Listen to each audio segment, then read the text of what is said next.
You know, it's almost like your birthday with a package from China, so let's go.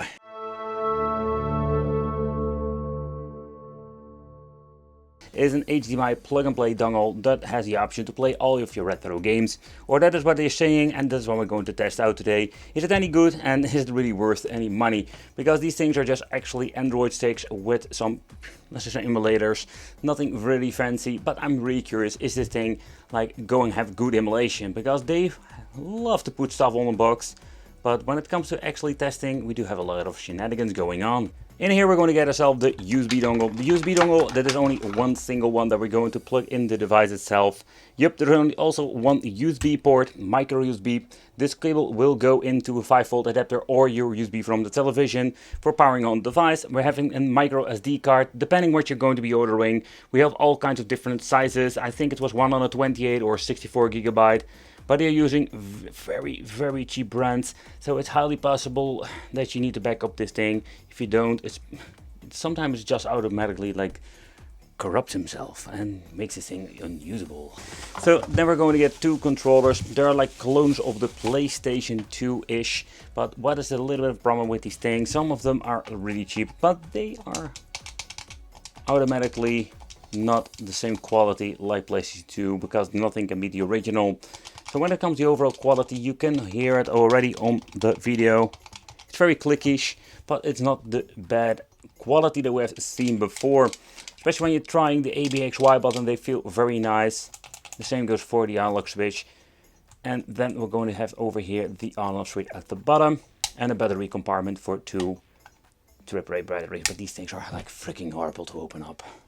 With this particular version, we're going to get installed the HDMI extender. Sometimes you cannot plug it in straight into your port, or it will cover up some ports. So you can use this. Then we're going to get yourself the toilet paper manual with some basic explanation about the controller and the system. So as you can see over, this thing is also called the GameStick 4K Lite.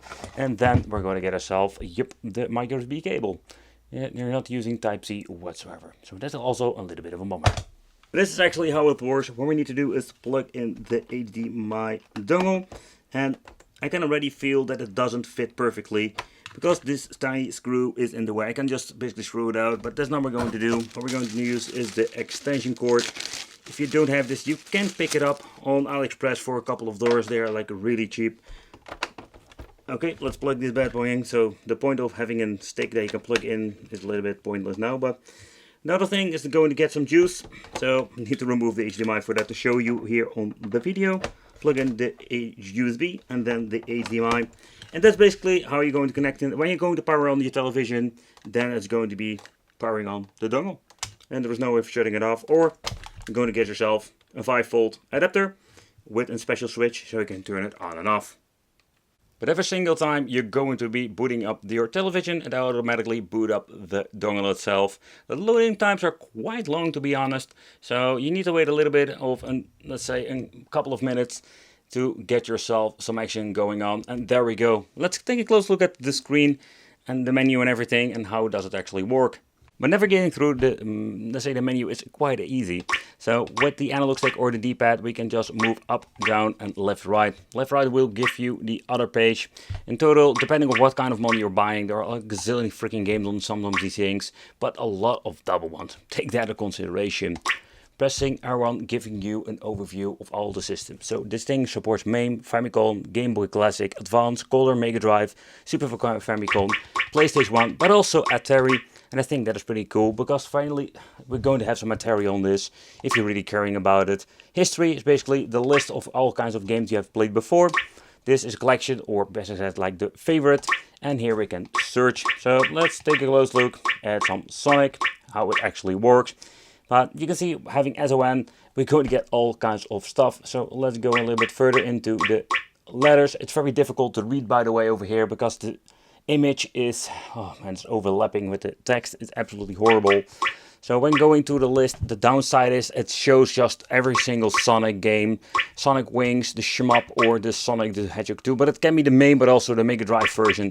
So yeah, but what they did is very cool. Over here at the top, we're giving you a minor indication what it is. So CPS over here, a Mega Drive. So I'm happy that they did this. But besides that, this is what we're going to get when it comes to the overall, let's say, performance and the menu look. what's kind of laughable that when it comes to the preview, with Pandora's boxes we had the option to have a very nice menu, but when you're looking at this particular system, they just have two moving pictures. So that's kind of bad in my opinion. Getting into the special menu, pressing select in the main menu over here will bring you to the language, key tune, view local files, factory setting, and the system information. So first of all, system information, this showcases that this thing is actually from 2021. They were selling this as a brand new model, and that is what happens a lot with these things. Factory settings, when you're pressing this, you can just reset it if you want to, but yeah, I must say that we always be careful with those things. Here we're going to choose the different sound tune. Oh. Or just mute it, and that's something what I'm going to do. So when it comes to view local settings, sometimes if you want to add games, you can make a folder over here and boot up your files through here maybe. This is one of the things you can actually do, but adding games is going to be absolutely a freaking nightmare because these things are not designed to make it, let's say, user-friendly and add your favorite games to them if you're missing them. So yeah, that's something you need to take consideration. So what you see is what you're going to get.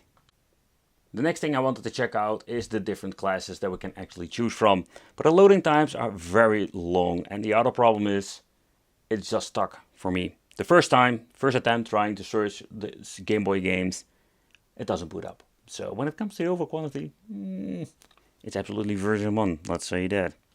But do you know what's even more funnier? So I just booted up making this unboxing video. And the SD card that is inside this freaking thing is already broken. Yup, I've been trying to do all kinds of methods like different inputs of power. So I needed to get myself a different game stick, or at least a different SD card. And it seems to be the SD card in one of these things has already get corrupted after booting of, I think it's like 2 or 3 times. Yep, this is how bad it is. But let's swap it over, let's get it back up at least and get this show on the road so I can show you what you're actually going to get. Okay, when you're actually going to boot up a game, pressing select and start will bring you to the other menu, or say the main menu, but actually what it is a menu between the main menu. So here we can make a quick load and quick save. We can change out the controls if you want to mess with it, restart it or resume. That we're going to do now. Pressing select with main games will give you an extra credit. Already mentioned before that the controller quality is not bad at all, but we're going to extra test it when it comes to the D-pad, where it actually feels quite nice. Certain directions are slightly different to control, but especially when you want to try to super moves, here you can see that it works quite well. So I'm quite surprised with the quality of the controller, I'm just going to tell you that. So I can actually do a super move, so I can tell you then it is not bad at all. Another thing I've noticed, and it's kind of funny but also sad at the same time, we're having over here Sonic the Hedgehog on #1, but when you're looking at the picture, it's actually going to be Street of Rage 2, or, you know, when booting up, it will actually be Sonic, but the screen picture is messed up. Yeah. And it even makes it more weirder, it's actually Sonic, but this is some weird version of Sonic 2. So it's one huge, complete mess when it comes to the general game list.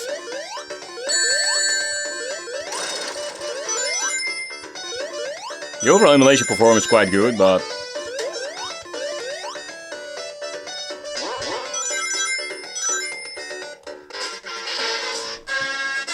alright, so next up I wanted to try the Super Nintendo 16-bit era. But I can already hear from the beginning of the soundtrack that it is completely messed up. This is not like supposed to be running. And that is a little bit of a bummer that such a cool game like this doesn't work at all.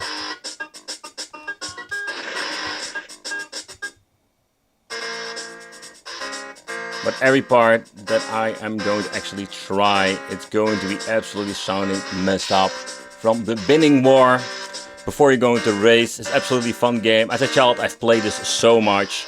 Still have one of those copies of this game laying around. So you need to put in a bet. We're not going to do that. If I know how this actually works. You can have an idea that there is a delay. Okay, there we go. Bop, bop, bop. Whoa, oh man, the background. Let's start with the turbo. But then we're going actually in the game. It's going to be in decent overall performance. So yeah, it's kind of weird to be honest. So is it playable? I think it's going to be absolutely in hit or miss when it comes to the Super NES 16-bit era.